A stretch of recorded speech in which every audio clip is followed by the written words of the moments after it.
radio del deporte?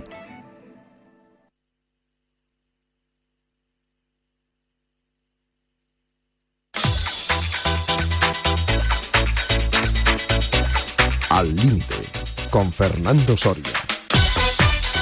Buenos y deportivos días tengan, amigas y amigos oyentes de Radio Marca, la radio del deporte. Comenzamos aquí nuestro fin de semana límite, último programa del año de sábado, mañana domingo, última tertulia del año, y el deseo de que estén pasando unas buenas, unas felices y prósperas Navidades, y sobre todo el deseo de que se muevan, de que hagan deporte, que ahora con los excesos alimenticios hay que ejercitarse un poquito más para no perder la forma, porque no olviden que el ejercicio es fuente de salud y la salud calidad de vida. Por tanto, disfruten de las Navidades, pero sigan moviéndose. Nosotros seguimos con Víctor Palmeiro, de nuevo con nosotros este fin de semana en la parte técnica, y con Xavi Vergara en la coordinación, producción y también tertulia. Y vamos con la primera llamada telefónica de la mañana con Guadalajara, Gerardo Cebrián. ¿Qué tal? Buenos días. Hola, Fernando, buenos días. Pues aquí ya al pie del cañón, ¿verdad? En el último programa de sábado del año. Sí, lo que pasa es que es un fin de semana aburridete, sin fútbol. Vamos a intentar durante 60 minutillos entretener un poco a los buenos y fieles oyentes de Radio Marca. Vamos a intentarlo, venga. Y para ello contamos también con Pedro Calvo, que debe de encontrarse en Navalcarnero. Pedro, ¿qué tal? Buenos días. Muy buenos días. Y aquí en el estudio número 2 de Radio Marca está acomodándose nuestro compañero recién venido este fin de semana de su tierra, de Pamplona, Xavi Vergara. Hola Xavi, buenos días. Fernando, buenos días. ¿Qué tal la Navidad pamplonica? Pasada por frío, otra cosa no ¿Sí? te puedo decir, temperaturas muy bajas. ¿Ambiente futbolístico? Muy bien. ¿Sí? Ya con la última victoria de Osasuna los ánimos parece que están un poquito mejor, y bueno, la siguiente jornada el Athletic. Así eso que es ya con ganas. lo bueno del fútbol, ¿no? Que como hay partidos tan continuamente, un día estás triste y al otro contento, o viceversa, un día estás contento y al siguiente hundido. De momento hay tranquilidad, no hay jornada de liga, y vamos a comentarla precisamente con Gerardo, con Pedro y también con Xavi Vergara. Bueno, pues vamos a empezar, si os parece, por la parte alta de la tabla, la temporada de invierno después de 18 partidos, ¿no? 18 partidos y 17, ¿no? 17 con 18 los 18 partidos los que Supercopa. juegan la Supercopa, 17 el resto. Bien, pues el Barcelona primero con 46 puntos a 4 del Real Madrid. Bueno, un Barcelona de momento, compañeros, que se va manteniendo ahí al frente de la tabla y que parece que va sufriendo menos en defensa, al menos en la Liga, ¿no? Claro, porque vamos, que lo diga Pedro si quiere, pero yo creo que tiene más control de juego, cada vez tiene más tiempo la pelota, y evidentemente la mejor defensa que hay es tener la pelota, ¿no? Y bueno, pues van los primeros porque son los que mejor lo están haciendo, entre otras cosas porque los que vienen por detrás pues lo están haciendo mal, especialmente mi equipo. Y otros que apuntaban maneras, tal y como ya dijimos el fin de semana pasada, que se iban a comer el mundo y recibían al Barça, hablo del Villarreal, pues resulta que también perdieron en casa con el Barça. Pedro. Sí, yo estoy un poco en la línea de Gerardo. Es verdad que el Barça, después del partido del Madrid, se puso las pilas porque estaba defendiendo muy mal. Flick ha intentado, sigue teniendo bajas en defensa, pero sí que Flick ha intentado un poco, sobre todo, mejorar el pressing tras pérdida, porque el Barça, al estar con balón siempre, cuando tenía el problema, cuando perdía balón, que no apretaban a poseedor y con la defensa adelantada tenía muchos problemas, y más o menos, no del todo, lo ha corregido. Pero bueno, ahora mismo está ahí por merecimientos. El resto, pues bueno, ahí van. Atlético de Madrid altibajos, Villarreal... Bueno, ahora hablamos si queréis del Atlético de Madrid y el Villarreal. Vamos a terminar con el Barça. Xavi, ¿te parece que es un firme de continuar en esta línea, el más firme candidato al título de campeón? Sin duda, Fernando, porque está demostrando que es el más regular. Entonces, al final una liga de 38 partidos es una carrera de fondo, tienes que ser lo más regular posible y el Barça está consiguiendo encontrar esa dinámica de saber mejorar su juego para, por lo menos, no caer las suficientes veces como para verte con dificultades de cara a obtener el título, cosa que sí está haciendo un poco el Real Madrid. El Real Madrid segundo, como digo, a 4 puntos y un partido más que los equipos que no van a disputar en enero la Supercopa. Y mañana, si os parece, hablamos del Real Madrid, hablamos de la muy interesante encuesta de marca.com de esta semana sobre los problemas, los temas que preocupan y ocupan a los aficionados del Real Madrid. Y vamos a seguir adelante. El tercero es el Atlético de Madrid, pero ya a 9 puntos, también con un partido más, a 9 puntos del Barcelona y a 5 del Real Madrid.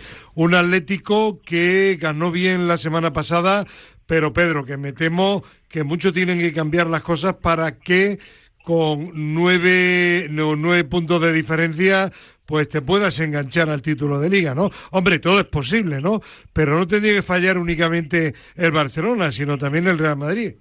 No, tendría que fallar el Real Madrid, el Villarreal, que recordar que lleva 2 partidos menos, que hay que sumárselo, porque tiene que jugarlos, y si los gana... se quedaría un punto del Atlético de Madrid.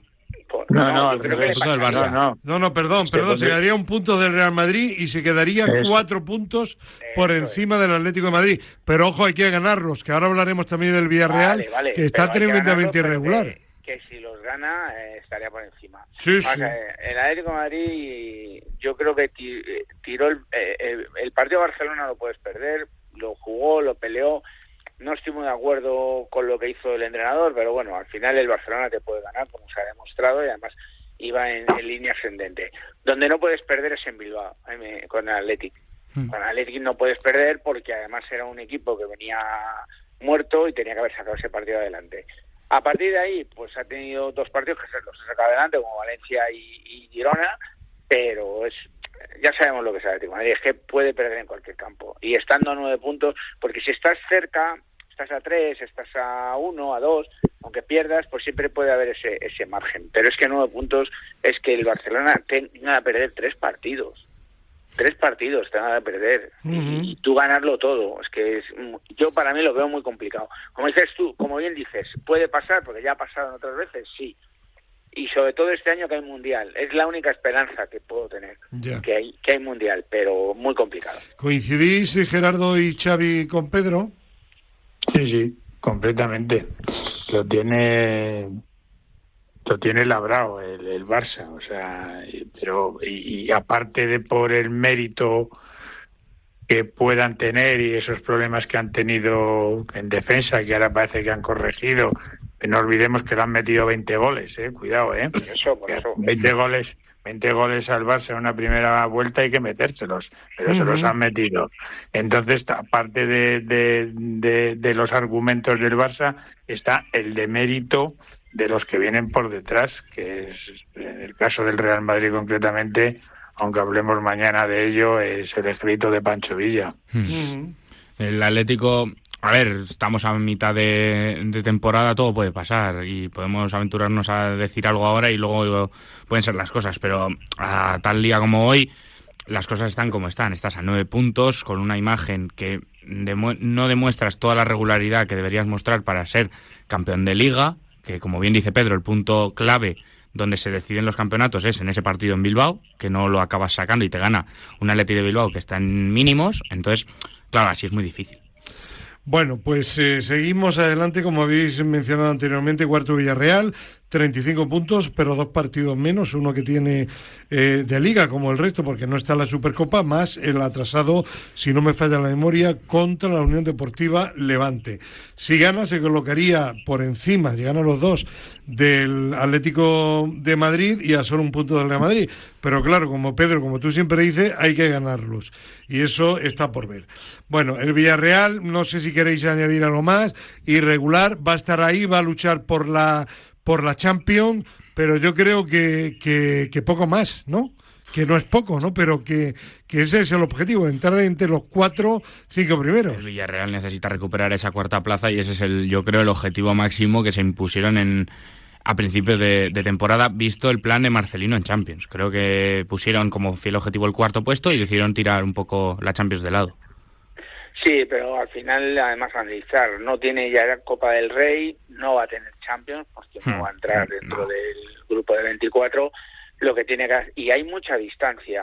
Bueno, el Español es el único que está manteniendo ahí un poco el tono y que ojalá lo siga manteniendo, porque juega contra el Barcelona la próxima jornada, pero es que realmente los que vienen por detrás están lejísimos. Entonces, sería una debacle del Villarreal si no se metiera con el cuarto. Sí, estamos de acuerdo. Vale. Estamos de acuerdo. Además va a recuperar toda la cantidad de jugadores que viene jugando la Copa de África, ¿eh? Efectivamente. Bueno, y luego el Español quinto, la gran sorpresa, tiene un partido más que el Villarreal, pero tiene uno menos que el Atlético de Madrid, por ejemplo, que si lo ganara se quedaría a un punto ya, pero con el Madrid habría más distancia. Se quedaría el Español a un punto si lo gana del Atlético de Madrid. Pedro, para los que no hayan visto esta temporada todavía el Español, ¿qué tiene este equipo? Que doy un dato que lo habéis anunciado anteriormente, que le lleva 5 puntos a todo un Betis, y al séptimo, que son Celta y Atlético con 23, le lleva 10 puntos. ¿Cuál es el milagro? ¿En qué consiste el milagro de este equipo? Es el equilibrio, ya lo hablaremos, cosa que el Madrid no tiene. Es el equilibrio que tiene tanto en las dos fases, en la fase ofensiva como en la defensiva. Tiene un equilibrio muy, muy grande que ha conseguido Manolo ha conseguido llevar a esos jugadores a ese nivel. Lo hablábamos la semana pasada, que nadie confiaba que el Español podía ganar en Bilbao, y mira si ganó. Claro, porque es un equipo muy equilibrado y va a dar y al Barça le va a dar problemas la semana que viene. Seguro, porque es lo que os digo, es que no puedo, tendríamos que entrar en más detalles, pero yo creo que lo entendéis todos. Tanto ofensiva como defensivamente es un equipo súper equilibrado, no tiene apenas fisuras. Y un equipo final, que está en racha, y eso mentalmente es un plus, ¿es verdad? Sí, pero al final va bien. La racha viene basada en lo que... Claro, pero quiero decir que cuando las cosas van bien, los jugadores creen todavía más en lo que están haciendo. Se crecen. Esos jugadores ahora mismo se creen que están subiendo el Everest. O sea, claro, que es lo contrario, por ejemplo, Gerardo y Xavi, del Athletic de Bilbao, que ya está, del Español está a 8 puntos. Es que está hundido. Claro, yo me imagino la mentalidad de los jugadores del Athletic de Bilbao. No pueden estar seguros de sí mismos porque ven que no funciona ni en Liga ni en la Champions, y en la Copa, bueno, tuvieron que ganar en la prórroga, ¿no? Hay un dato brutal. El Athletic de Bilbao está más cerca del tercer puesto del descenso, que ahora mismo marcaría el Valencia el Girona. Girona con 15 puntos. El Girona con 15 puntos, es decir, está a 8 puntos que el cuarto, al cuarto, quinto de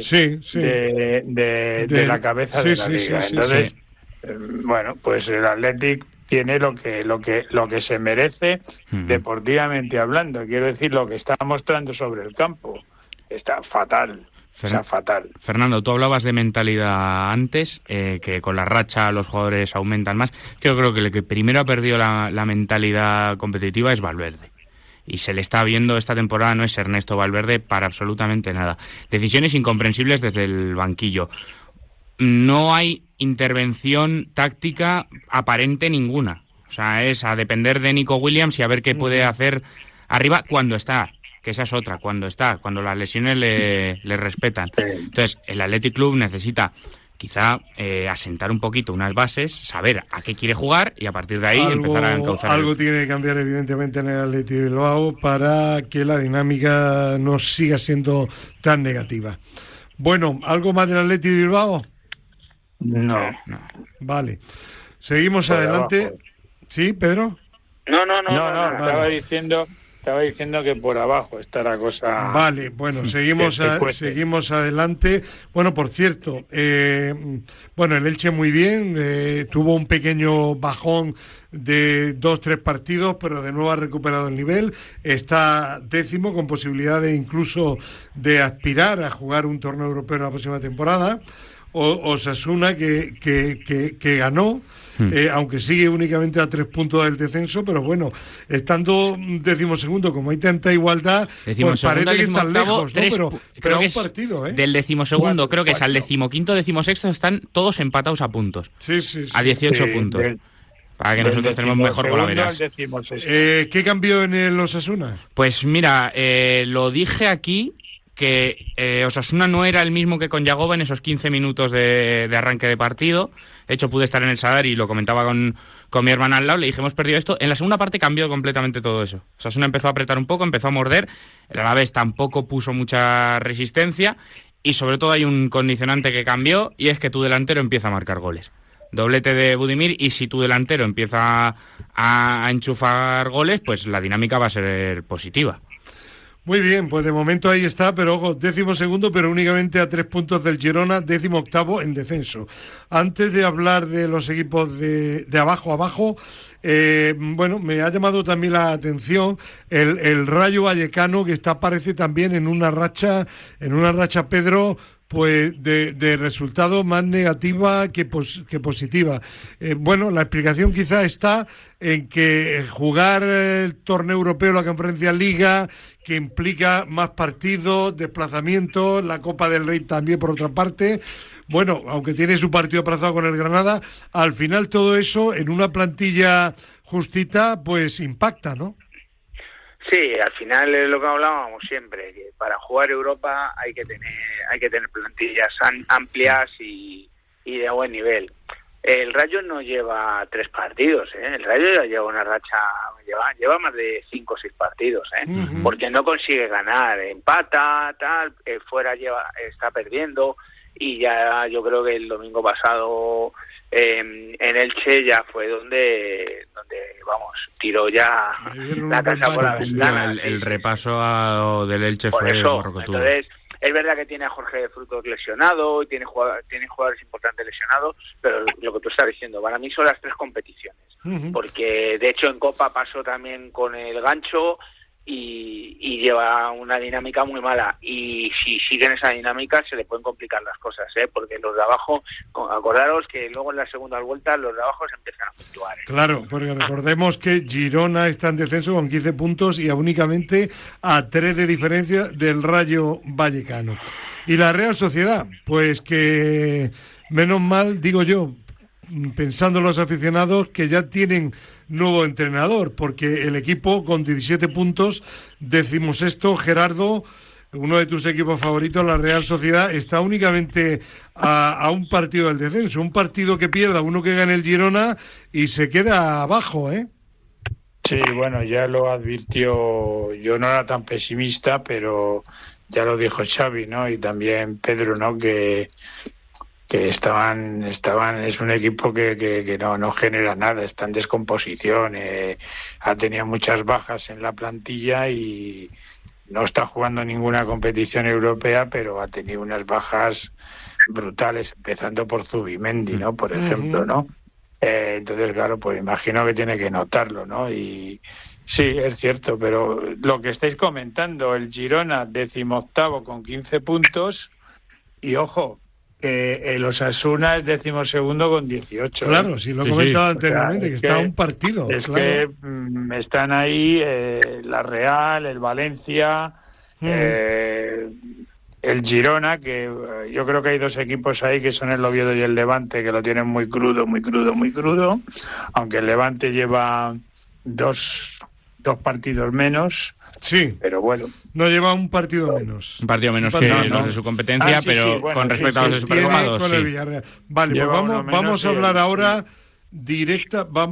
ahora directamente de los equipos que están en el descenso, bueno, y del Valencia, que está únicamente a un punto. Del Valencia, Pedro, siempre has dicho que como no cambie mucho, va a estar ahí también entre los candidatos a perder la categoría. Vamos a hablar primero del Girona. El Girona, que parecía que había reaccionado un poco, pero llegó el Atlético de Madrid y le ganó, y por lo visto le ganó bien. ¿Cómo ves la situación con un Oviedo con 11 que no termina de levantar cabeza, y Levante con 10? La única excusa que puede tener el Levante es que tiene un partido menos, pero tampoco es fácil porque es frente al Villarreal. Dos equipos muy difícil que puedan reaccionar, y luego una plaza muy reñida. Tercer equipo en descenso, Pedro. Yo, fijaros, pienso que el Levante podría, si tiene una pequeña reacción y saca el partido del Villarreal, sí que podría tener más opciones. Al Oviedo no se las doy, porque aunque ha cambiado el entrenador, les vi el otro día, y es que es por mucho que quieren y por mucho empeño que le ponen, pero es que no tienen pegada. Necesitarían fichar un muy buen delantero en el mercado de invierno, y a lo mejor tendrían opciones.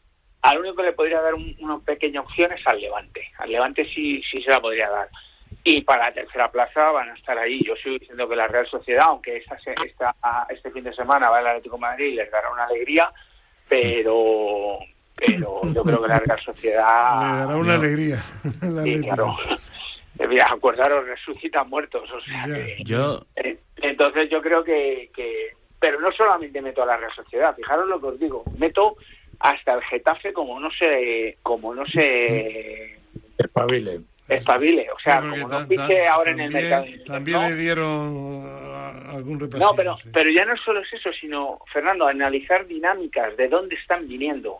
Getafe, un equipo que no perdía, pierde en casa con Atlético de Madrid, vuelve a perder con Español, pierde fuera, o sea, se meten en dinámicas. Y lo que habéis dicho, el tema es que desde Osasuna a Valencia, del 12 al 16 o al 17 hay 3 puntos. Entonces, un partido que empates o pierdas, ya te metes en el lío. ¿Qué tal es el nuevo técnico del Oviedo, Almada, el de la polémica en Valladolid?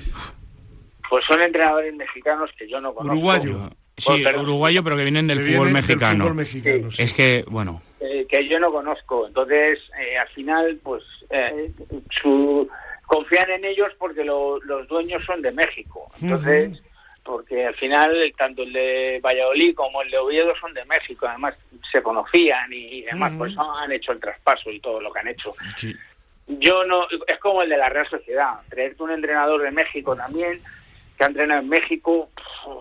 Chicos, yo bueno, no sé, ha estado en Europa entrenando. En Alemania, pero que sí, pero no ha sido destacable. Lo hemos dicho siempre. ¿Te acuerdas cuando el Granada trajo al chico este que era de la liga, y era español, pero era de la liga bielorrusa?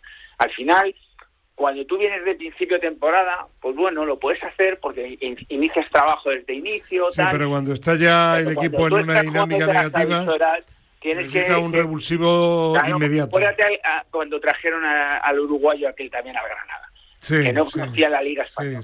Al final, por mucho que tú hayas visto, vale, hoy con la tecnología puedes ver partidos, no sé qué, pero tienes que conocer en profundidad la Liga porque hay situaciones que tienes que manejar. Vale, bueno, pues y es complicado. A ver, Gerardo y Xavi, ¿coincidís con Pedro en los candidatos al descenso a día de hoy, claro? Sí, sin duda. Yo al único que voy a sacar de la ecuación del descenso, y esto es opinión personal, es al Girona, porque creo que va, o por lo que tengo entendido, va a hacer una gran inversión en el mercado. Ya se ha movido, de hecho, esta semana pasada, y se ha traído a un joven argentino, Claudio Echeverri, del City.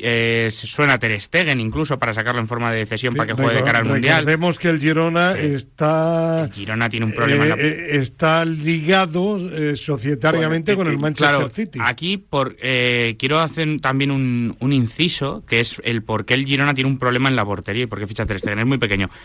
Lo explicó Mitchell en rueda de prensa y es cojonudo. Livakovic, que es el exportero de la selección croata, que jugó semifinalista del Mundial pasado, titular, no juega porque no quiere jugar. Porque tiene firmado por contrato que está en el Girona para irse al City. Entonces, y lo explicó Mitchell en rueda de prensa. No juega y tiene por contrato que no va a jugar. Entonces tiene que tirar con Gazzaniga toda la temporada. Y eso no puede ser en un equipo de primera división, que tu portero no pueda jugar un minuto. Gerardo, ¿tus equipos para el descenso? No. Bueno, el Oviedo claramente, y a partir de ahí, joder, me entiendo de la sabiduría de Pedro, me duele mucho lo que dice de la Real. No sé, yo no tengo tanta confianza en el Levante. Coincido con Xavi en el Girona, y los otros dos equipos, o sea, el otro equipo, joder, este puede ser cualquiera, el Valencia, la Real, el Rayo, Osasuna incluso. Sí, el No, Getafe. no, Osasuna, no, yo tampoco creo que Osasuna baje, pero bueno, todo puede pasar, ¿eh? pero de momento está ahí también, claro. Sí, pero yo pienso más, se ve otra cosa.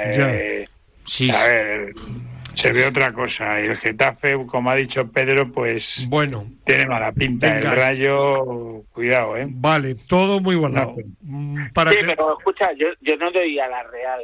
Digo que puede ser un posible, pero Sí, que no se duerma. Es verdad Que te lo compro, muy por debajo. pues sí. O sea, que si la Real desciende es porque al final no levanta cabeza y se mete en el lío ellos solos, pero por Sí, plantilla, aunque sea una plantilla regular, tiene mejor plantilla que los otros equipos que hemos hablado. Sí, estoy de acuerdo contigo, pero bueno, a ver. Vamos a ver. Vale, venga, quiero dedicar un par de minutos, como máximo 3, a hablar por último de la segunda división, que está interesantísima. Hay una igualdad tremenda, por abajo, salvo el Mirandés, que parece que no despierta. Incluso el Real Zaragoza va ganando, va sumando puntos, y yo no lo consideraría en descenso claramente, ni muchísimo menos. Hay una igualdad, yo diría, este año superior a temporadas anteriores, pero por arriba, de momento, con cierta diferencia, 3 puntos sobre Las Palmas y 5 sobre un Deportivo de La Coruña últimamente muy, muy irregular, Racing de Santander con 37. Bueno, para mí, Pedro, es una buena noticia, porque el año pasado el equipo más regular durante toda la temporada regular fue Racing de Santander. Al final falló en los playoffs, pero es un equipo alegre, un equipo que juega a ganar, no a no perder, como suele ser en segunda división, y es un equipo que ha mantenido entrenador y plantilla. Bueno, pues a mí personalmente me gustaría que el Racing subiera este año, porque creo que lleva 2 temporadas a bastante buen nivel y creo que se lo merece. Los demás, bueno, pues ojo, cualquiera, ¿eh? A mí por la afición del Racing sí, por el entrenador no, porque es un mal educado. Sí, bueno, Sí, muy mal educado, sí. Y tiene que las formas en un banquillo, no hay que ser solo entrenador, sino parecerlo. De acuerdo contigo. Entonces, dicho esto, efectivamente, yo en lo deportivo no me voy a meter porque está haciendo un trabajo excepcional y ahí no se puede decir nada. Además, yo he tenido la suerte de verlos en Ponferrada y tiene una segunda plantilla de chavales jóvenes con un nivel futbolístico brutal, que eso es lo que muchas veces luego te soluciona partidos, porque hay veces que se te encasillan y los chavales... Y un Villalibre con cierta veteranía, pero muy práctico en ataque, ¿eh? Sí, pero porque es un equipo, como tú bien has dicho, que juega muy alegre, y cuando tú tienes un delantero rematador ante un equipo alegre, pues normalmente el balón le llega al delantero para que la enchufe, sí. Y ese delantero lo sabe hacer muy bien. Entonces, esperemos que no se caiga. Bueno, queda mucha liga, queda más de media temporada. Y todos sabemos cómo es la segunda división, sí. Y yo no las tengo todas conmigo. Recordar el año pasado el Levante, que era intratable, pero intratable. Sí. Y Pedro, yo lo que digo que me gustaría por la forma que tiene de jugar, pero no tiene garantizado nada. Reitero, creo que he sido explícito. Sí. Por el club, por el tema deportivo. Salvo por el entrenador. Salvo por el entrenador, que es un mal educado. Dicho queda, Pedro, medio minutillo para Gerardo y otro medio minutillo para Xavi. ¿Estáis siguiendo la segunda división? No, que aproveche el minuto, Xavi, porque yo no la estoy siguiendo. Vale. Pero en una segunda división que, como tú bien decías, Fernando, está muy segunda división, como se diría, por abajo, con muchos equipos empatados. Parece que está cogiendo distancia al Racing, pero esto es la segunda división de España. Nunca se sabe. Insisto, lo que puede Xavi, pasar. más igualada que nunca esta temporada, ¿eh? No, Salvo el Mirandés, Sí. cualquier equipo puede ganar a cualquiera. Siempre es interesantísima la segunda división, una competición en donde cualquiera puede perder en Y cualquier sitio. Mister Empate, el Granada, mi Granada de Pacheta, que últimamente ya ni empata siempre. En fin, ya veremos en la segunda vuelta. Pedro, hasta mañana domingo. Hasta mañana, un Gracias abrazo. también, Xavi, hasta mañana domingo. Gerardo Cebrián para hablar de atletismo. Gerardo, Muy bien. no hay competiciones nada interesantes este fin de semana, pero sí podríamos aprovechar para hacer un pequeño balance del año. ¿Balance positivo?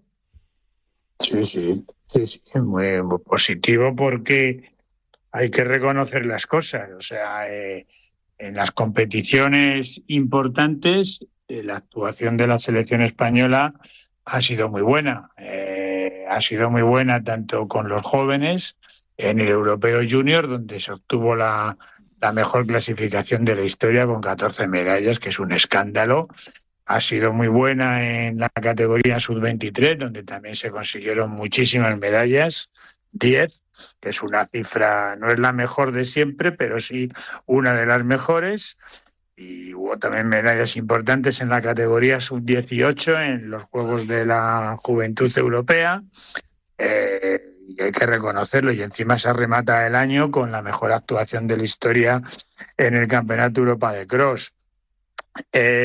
¿Puntos a mejorar? Pues, Fernando, a ver, a mí me sabe mal decir esto, pero dependemos mucho de la marcha. En el Campeonato del Mundo hubo 3 medallas, las 2 de tu paisana, de María, y otra más de Paul Magrat, y luego no hemos conseguido más medallas, pero es que ocurrió lo mismo hace un año y ocurrió lo mismo hace 2 años. Y no sé, y luego el otro lunar, es cierto que hubo un buen número de finalistas, pero al final, Fernando, lo que llegan son las medallas. Sí. Nos guste o no, lo que llegan son las medallas. Y el único lunar, para mí, el lunar negro de la temporada fue que organizamos a bombo y platillo la Eurocopa de Selecciones en Vallehermoso. Desde todos los lados que iba que el tercer puesto, que el objetivo es el tercer puesto, que no nos bajamos del burro, que tenemos que ser terceros, y al final fuimos estos, que es una clasificación mala para España. Es mala. Pero evidentemente el balance, Fernando, tiene que ser bueno, porque bueno, pues creo que se han conseguido 100 y pico medallas.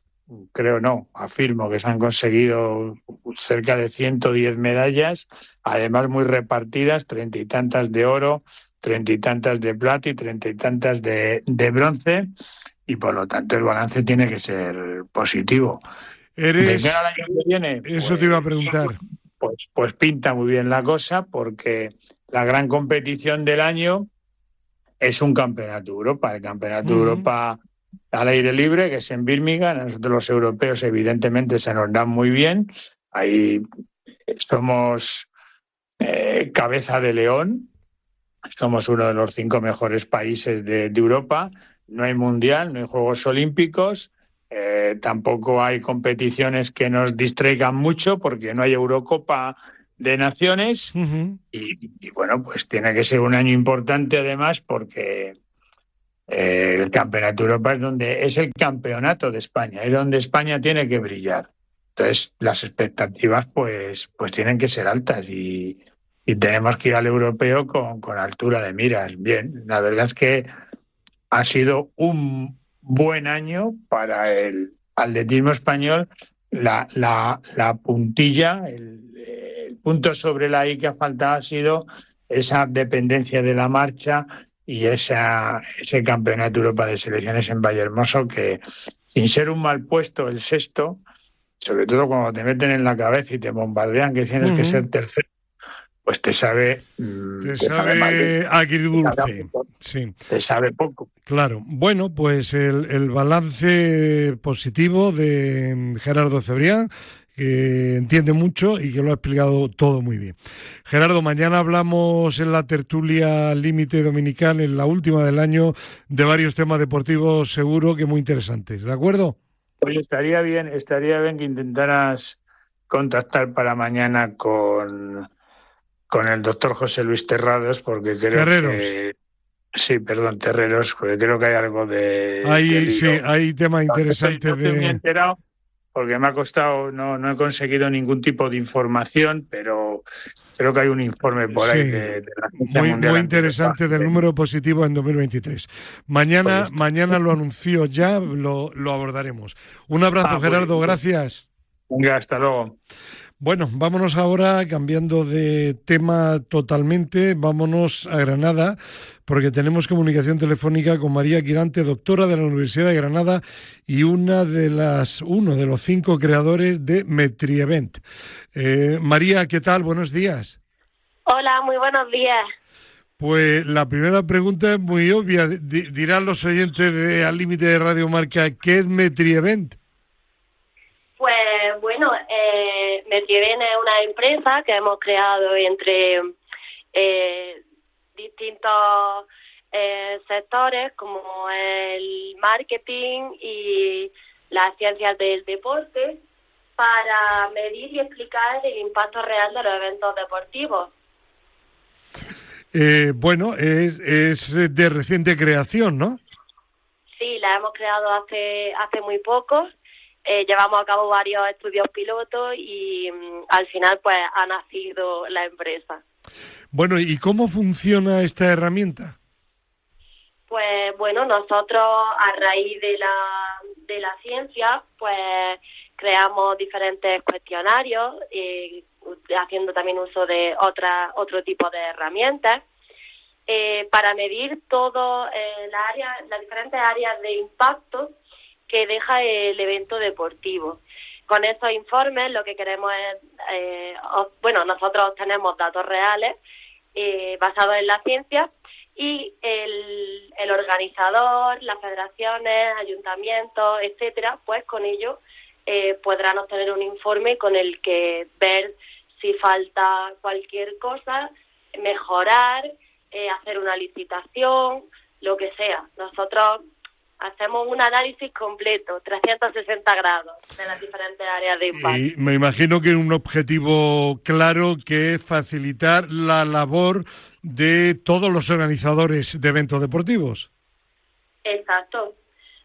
Sobre todo destinado a ellos y lo que hacemos pues es ayudarles en esa visión de los resultados de forma clara, útil, sencilla, y que a partir de ahí pues todo pueda ir mejorando, ¿no? Estamos muy acostumbrados siempre al impacto económico, como si realmente fuese lo más importante, pero hay muchísimas áreas más que deben ser estudiadas, entonces pues nosotros estamos en ello.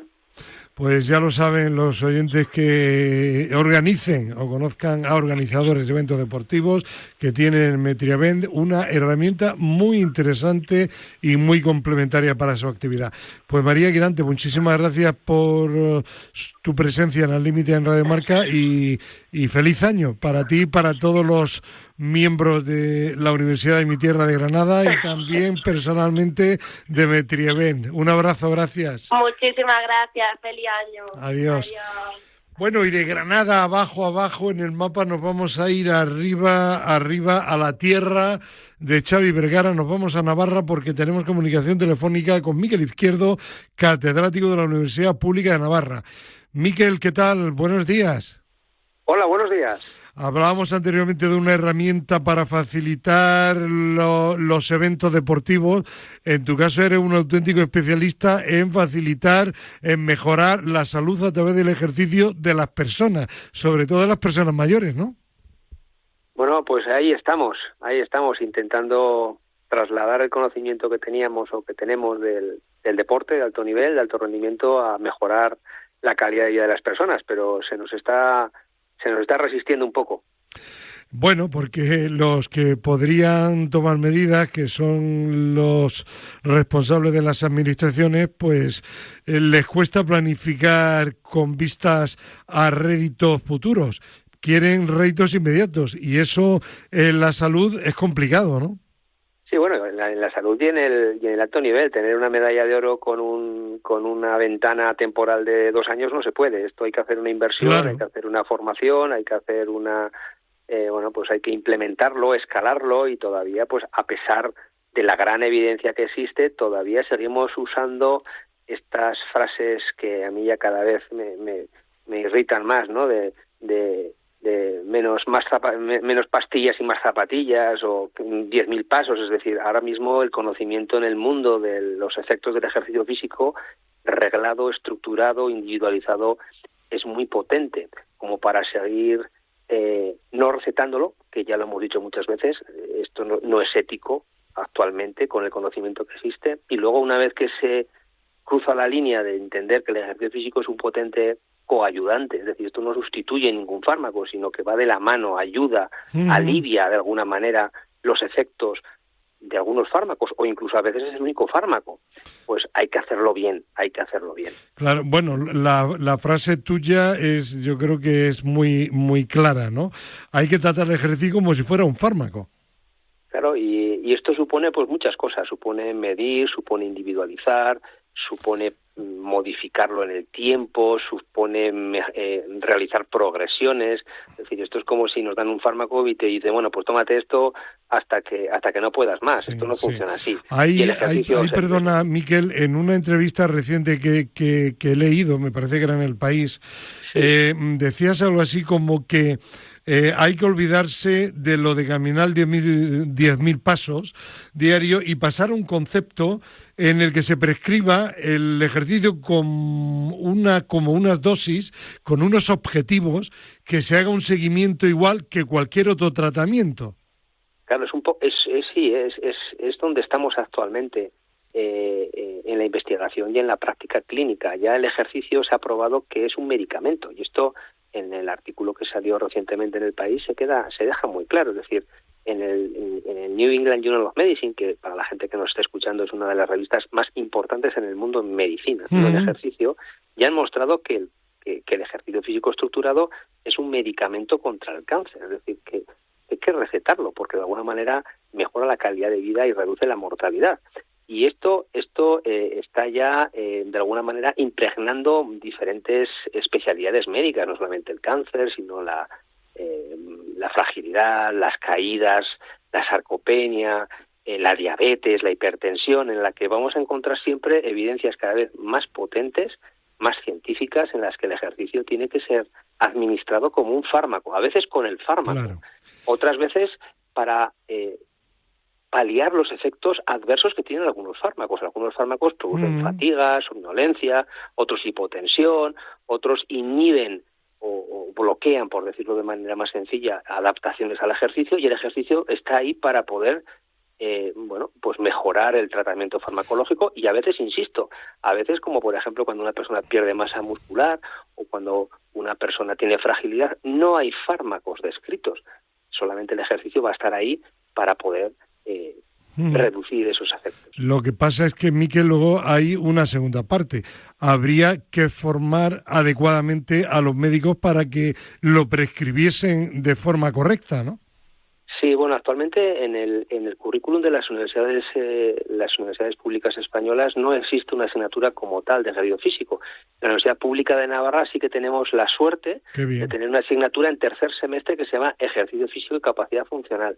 Y esto es un gran avance, porque yo a los alumnos ya les amenazamos de alguna manera: cuando sea yo mayor y no me recetéis ejercicio físico, os vais a meter en un lío. Es decir, ya están entendiendo que esto del ejercicio no es caminar, o como antes se decía, vamos a nadar, sino que tiene sus pautas, sus dosis, sus efectos adversos. Hay que conocerlo, individualizarlo, progresarlo. Y esto se tiene que hacer así. Y luego la tercera parte de todo esto es que en el sistema sanitario se tiene que implementar, se tiene que escalar, es decir, lo tenemos que transmitir, que permear en toda la sociedad para que todas las personas lo puedan realizar. Y esto todavía no lo hemos conseguido. Sí que es cierto que hay muchas actividades deportivas, pero el nexo de receta deportiva, es decir, que el médico ya, que se está haciendo en algunas comunidades, esta implementación, todavía estamos un poco lejos. Más fácil es que nos manden a la farmacia a comprar un fármaco que nos manden a un programa estructurado de ejercicio. De todas formas, Miquel, y te lo comento rápidamente porque el tiempo vuela y nos queda poco, pero te doy una buena noticia. Estuve hablando el otro día con el presidente de la Organización Médica Colegial, Tomás Cobo. Quieren promocionar que el ejercicio se recete en los centros de salud, y eso va en la línea de lo que estamos hablando. Yo creo que por lo menos el hecho de que haya esta inquietud en el organismo que aglutina a todos los médicos de España ya es un hecho positivo, ¿eh? Es positivo. Además, esto tiene que estar en la parrilla de salida de cualquier miembro de cualquier organización médica política. Es decir, quien ya niegue la evidencia, que muchos compañeros de todo el mundo y nosotros también en España y otros compañeros están dando al ejercicio físico, pues sería un tanto absurdo. Otro día, a primeros de año, que he quedado con Tomás Cobo, si te parece, podríamos intentar tener una doble llamada telefónica, una charla a tres contigo, con él, y hablar de este tema que es tremendamente interesante. ¿Te parece? Por supuesto, muy agradecido de poder compartir. Pues lo organizamos y consensuamos una fecha. Un abrazo, Miquel, y nada, que tengas un buen año. Un fuerte abrazo. Pues muchas gracias, buenos días, adiós. Bueno, vámonos ahora hasta el Consejo Superior de Deporte. Bueno, no está ahora físicamente en el Consejo, lógicamente, pero sí que pertenece al Consejo, subdirector general de Ciencias del Deporte del Consejo Superior de Deporte, Iñaki Melendro. Iñaki, ¿qué tal? Buenos días. Buenos días, Fernando. Pues nada, hay muchos temas interesantes en tu subdirección, pero una noticia de momento de actualidad. El CSD que va a poner en marcha la Unidad de Salud de la Mujer. ¿En qué va a consistir? Bueno, la Unidad de Salud fundamentalmente lo que pretende es dar un enfoque preventivo y asistencial a las mujeres deportistas con un enfoque integral fundamentalmente y con perspectiva de género. Es dar un tratamiento especializado a las mujeres deportistas, pues mediante sobre todo un abordaje multidisciplinar de los equipos profesionales que disponemos en el Centro de Medicina del Deporte, pues para hacer la detección precoz de las lesiones, la prevención, hacer una evaluación clínica especializada y luego desde ahí derivarla a las unidades especializadas que tenemos en el Centro de Medicina. Iñaki, puede haber algún oyente que diga, bueno, pero ¿por qué? ¿Qué más da? El deportista, sea hombre o mujer, pues es deportista. Bueno, pero es que la mujer, entiendo, tiene particularidades. La menstruación, el embarazo, hay una serie de circunstancias en la mujer deportista que sí que necesitan una atención especial, ¿no? Efectivamente, como bien dices, y es más, el porcentaje de abandono de las mujeres deportistas por lesiones, pues eso nos ha conllevado a tomar decisiones. Primero por dos obligaciones. Una, porque la propia Ley del Deporte, aprobada en diciembre del 22, ya establecía la protección de la salud de las personas deportistas y establecía en el mismo nivel el derecho al deporte y la salud de las deportistas. Y otro, por las necesidades de las propias mujeres deportistas que vemos nosotros allí en el Centro de Alto Rendimiento de Madrid, sobre todo porque este programa se va a implementar en el Centro de Alto Rendimiento de Madrid. Pero lesiones tan específicas pues como el abordaje psicológico ante situaciones de acoso y abuso en el entorno deportivo, que ya se tratan dentro de las propias federaciones, las propias valoraciones del suelo pélvico, ahí es una labor que estamos trabajando, sobre todo con el tema de la valoración del suelo pélvico, la incontinencia urinaria, las disfunciones que tienen las mujeres deportistas en el suelo pélvico, la famosa tríada de la mujer deportista, el RETS que está actualmente en vigor, ¿no? Vincular las lesiones de la mujer deportista, el ligamento cruzado, a un déficit inmunológico, un déficit hormonal, a un déficit nutricional o las propias lesiones específicas que tienen las mujeres en el aparato locomotor por su factor biomecánico y por su fisiología, que es diferente, ¿no? Además de esa, sí. No, te iba a preguntar que ¿para cuándo estará en funcionamiento? La unidad está ya prácticamente en marcha, la queremos ya presentar ante las federaciones el primer trimestre del 26. Ahora mismo, como el centro de medicina está en obras, esperamos terminarlas y sobre todo lo que es importante es tener un espacio acogedor para que las deportistas que deseen utilizar este servicio, que es gratuito para las deportistas del Centro de Alto Rendimiento de Madrid, pues puedan utilizarlo con total normalidad. Bueno, entiendo por este proyecto y por otros venideros que la Subdirección General de Ciencia del Deporte del Consejo va a enfatizar todavía más su labor relacionada del deporte con la salud, ¿no? Bueno, para nosotros es un pilar, De hecho, estaba escuchando antes a Miquel, que es un referente en el ámbito de la prescripción. Miquel Izquierdo. No está su dirección pionera, sobre todo en los planes de prescripción, con lo cual, si necesitas una tercera vía de comunicación, pues cuenta con nosotros, ¿no? Por los planes de prescripción de actividad física.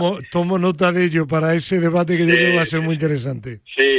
Bueno, hay muchas iniciativas que estamos llevando a cabo y Miquel está participando también en ellas. O sea para nosotros la salud y para el presidente fue una línea de actuación inmediata, ¿no? El priorizar la salud y el deporte, ¿no? Y nosotros nos basamos también en investigación. Tenemos unas líneas de investigación abiertas, pues para que todo lo que hacemos lo hacemos con evidencias científicas, porque necesitamos tener argumentos para saber que lo que estamos haciendo lo hacemos bien. Pues seguiremos en contacto el año que viene, que está ahí a la vuelta de la esquina. Iñaki Melender, muchísimas gracias y feliz año también para ti. Un abrazo. Muy bien.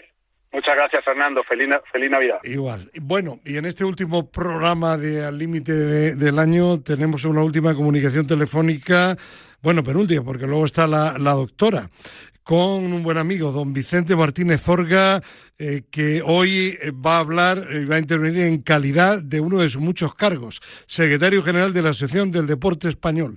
Don Vicente, ¿qué tal? Buenos días. Buenos días, Fernando. ¿No le pesan a usted tantos cargos? Pues no, la verdad es que no. La verdad es que lo llevo bastante bien, si no, no lo cogería, ¿no? Debe usted de forrarse con tanto sueldo, ¿no? Sobre todo eso, sí. Yo ya he dicho que me lo puedo multiplicar por 100, que sigue dando 0, o sea que... No cobra usted ninguno. Bueno, y ahora que profesionalmente creo que se ha jubilado ya de su cátedra en la Politécnica, pues tiene más tiempo libre, ¿no? Para la actividad directiva. Pues sí, bueno, pues ya sabes que como esto te gusta, como dice mi mujer, si lo haces es porque tú quieres, nadie te obliga. Evidentemente que nadie lo obliga. Bueno. Le resta tiempo de sus nietos, pero bueno. Eso también es verdad, eso es cierto. Bueno, pero hay tiempo para todo. Incluso para ver cine, ¿verdad? Para ver El último mohicano. Qué película más extraordinaria, ¿verdad?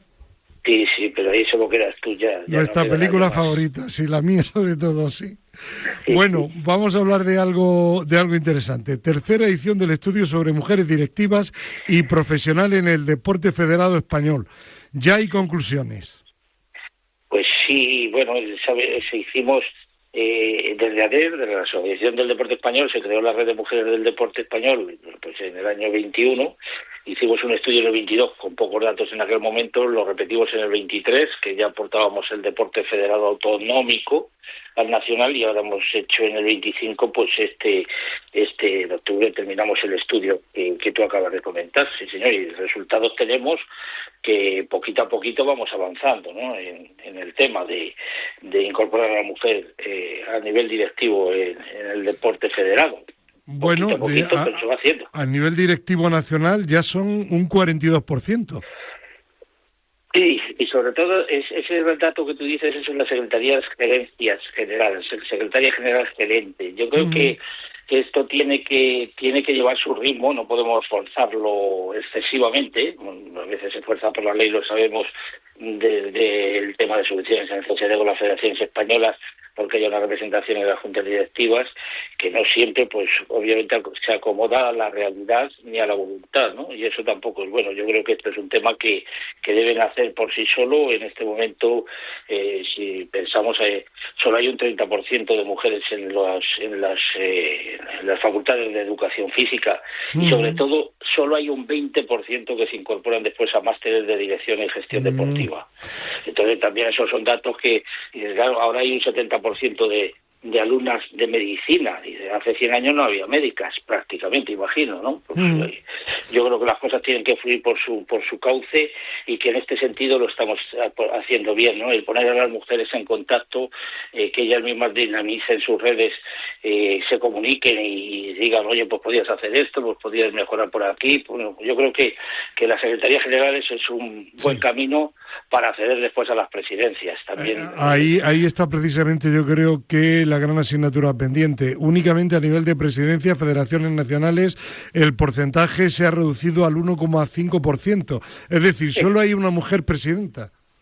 Sí, pero bueno, es una mujer presidenta de 66, pero tampoco, es verdad que el ratio es 1,5, y entonces es bajísimo, ¿no? Pero bueno, antes teníamos 3, ¿verdad? Bueno, son cosas circunstanciales también, espero yo, y ahora mismo yo creo que hay mujeres que se están preparando para acceder a las presidencias en el año 28 de las federaciones nacionales, ¿no? Pero yo digo que, Fernando, creo que no hay que forzar las cosas y que debemos hacerlo bien y tranquilos, ¿no?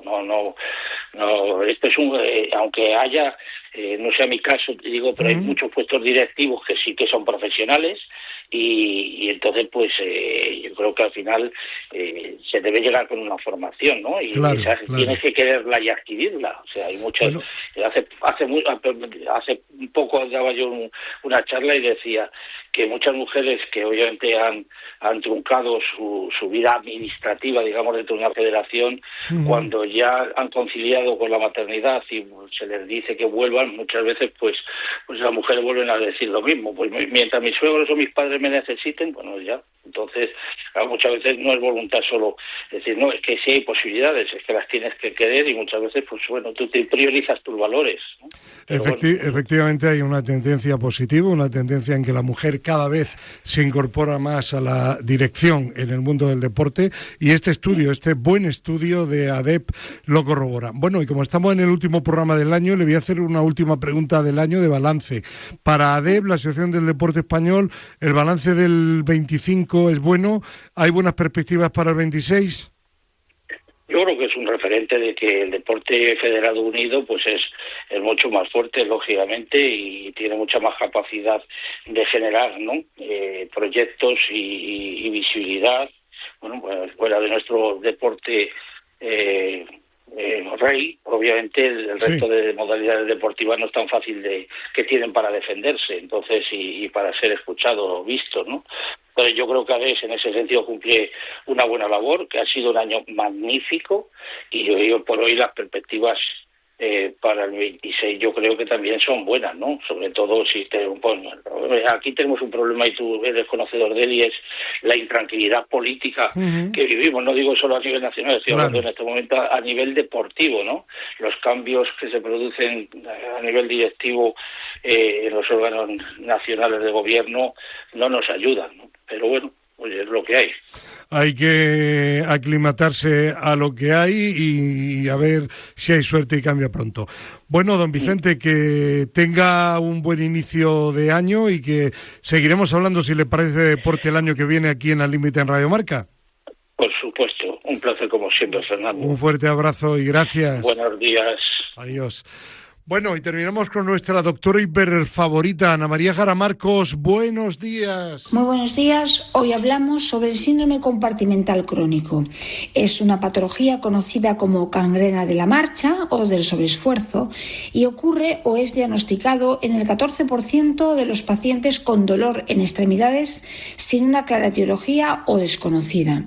Es la compresión, el aumento de presión de un compartimento de una extremidad, comprimiendo tanto a los músculos, los vasos y los nervios que se encuentran en dicho compartimento, y que origina una clínica de dolor progresivo tras un periodo de latencia, inflamación y parestesias en el territorio del nervio de ese compartimento. En el deporte suele ser crónico, lo que a diferencia del agudo, que es una urgencia quirúrgica, puede ser reversible. Se diagnostica mediante la medición de la presión en el compartimento, encontrándose siempre elevadas. Además del dolor y la parestesia, puede originar inestabilidad de la articulación con aumento importante del dolor durante el ejercicio que cede con el reposo. El tratamiento, una vez confirmado el diagnóstico, es siempre quirúrgico mediante la fasciotomía subcutánea completa, ya que las parciales suelen dar siempre recidivas. Si no se diagnostica y se trata, nos retira del deporte, ya que es altamente doloroso e incapacitante. Hay que acudir siempre al profesional adecuado para su correcto manejo. Y esto es todo por hoy. Muy buenos días. Gracias a la doctora Jara Marcos, gracias a nuestro compañero técnico Víctor Palmeiro. No olviden que mañana, también de 7 a 8 de la mañana aquí en Radio Marca, la última tertulia límite del año. Hasta mañana. Adiós.